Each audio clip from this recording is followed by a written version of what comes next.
Gautam Shah, Associate Director and Technical Analyst at JM Financial Services, is also joining us on the show right now. Gautam, thanks very much for taking out the time. Extremely, the index right now is lacking that interest. Just a 50-point range. Even from a trader's perspective, it's not really doling out much. What would you do? Does it look like the calm before the storm? Yes, it does look like, Devina. I think the market setup has been on the weaker side for many weeks now. In fact, prior to the budget, you had some indications on the charts that a distribution phase was going on. Post the election verdict event, the market was in pretty much in a 400, 500 point kind of a range. And that broke on the downside, once the Nifty got below the level of 11,650. So I would like to believe that this market is setting up for the next leg on the downside. What has happened in the last 4 or 5 sessions is a typical bearish continuation pattern on the charts. And once the Nifty closes below 11,530, we are likely to see a 3 to 5% dip on the, over the next a few weeks. So nothing to say that the market is bottoming out. There are a lot of cracks that are developing in many of the popular sectors. The market is finding resistance during every rally.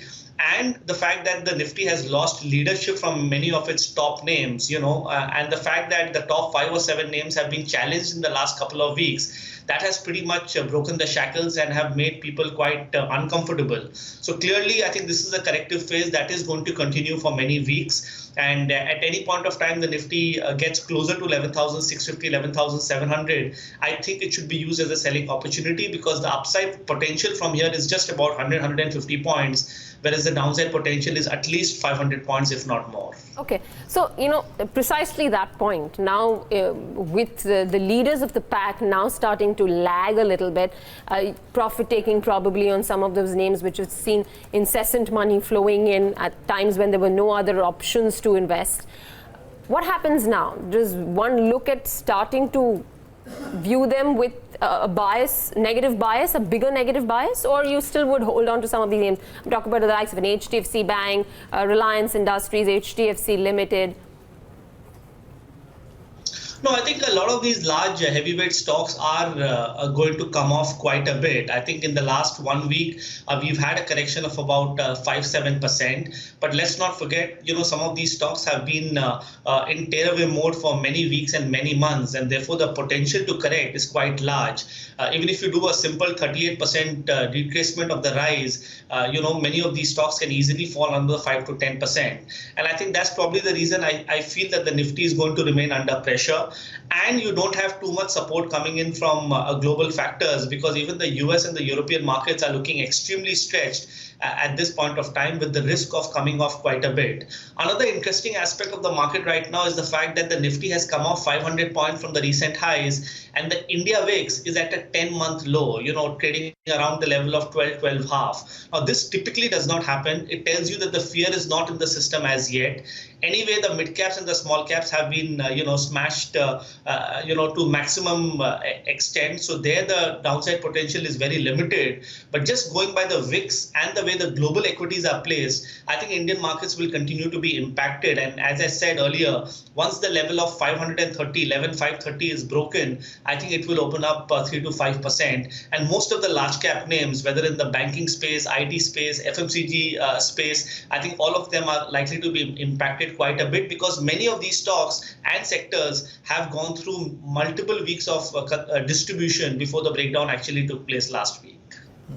Gautam, good morning. Neeraj here. I remember our conversation or the presentation that you made at the BQH event in Bangalore. At that point of time, I believe the levels that were touted to be a bit of a support were those in the range of 11,400 to 500. Are you of the firm belief that there is a higher probability that that support will get broken now?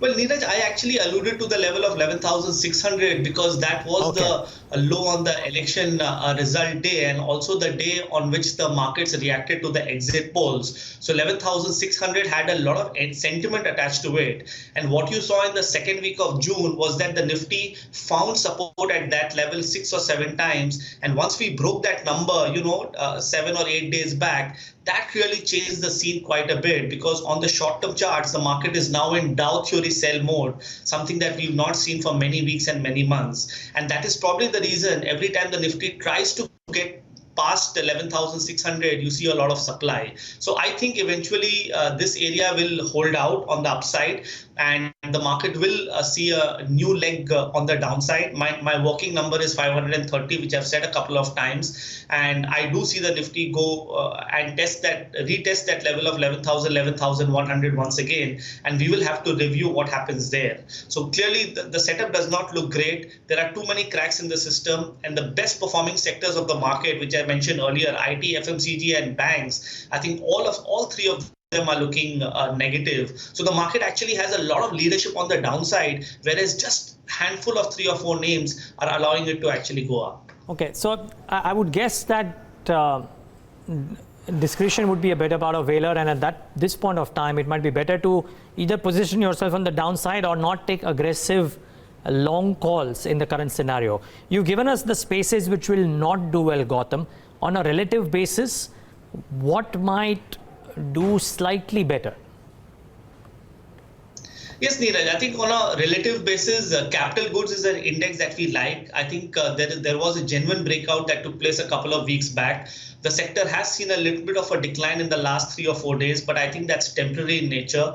It should stabilize soon. So this is definitely an index we like, and we would recommend buys from a medium-term perspective. The other segment of the market which we really like is the PSU space, and I spoke about it, at the BQI event. I think PSU is pretty much starting a mega uptrend, and this uptrend is likely to continue for many months, maybe even many quarters. So from a risk-reward perspective, I think this Nifty correction is a good time to actually top up into PSU stocks, which are anyway quite under-owned at this point of time. So these are the two segments that I really like at this point of time. But let me also highlight that the mid caps and the small caps relative to the Nifty are looking extremely attractive. I think I have been making this point for the last 4 to 6 weeks now. And for the mid caps to bottom out, you had to see the large caps come off, because that's now leading to some sort of capitulation. So the next 4 to 6 weeks is an excellent opportunity to buy into the mid caps and the small cap space if one is having a horizon of 1 year, 3 year, or 5 years. Because once again, in the broader markets, your downside is restricted to about 5%, and your upside potential is as much as 30 to 50% if I were to take a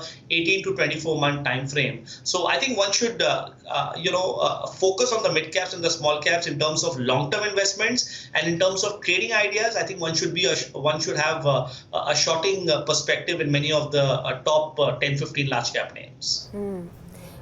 Since you're so optimistic on mid caps, any trends that you've spotted of late, if you could highlight any of them for us, which are convincing enough? Maybe they need some kind of a follow-through trigger to come about, but the setup is ripe, and it looks like it could be a big bagger.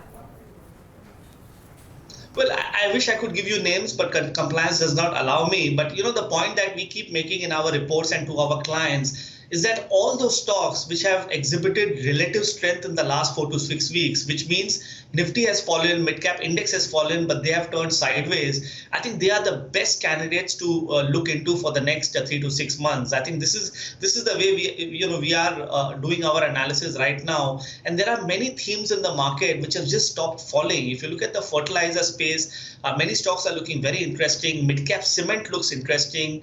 Some of the smaller banks, are not doing too badly. So these 3 or 4 themes, I think, definitely stand out at this point of time. And if some of these stocks are not falling with the market, definitely when the tide turns, many of these stocks are just going to run away. So you need to concentrate in them.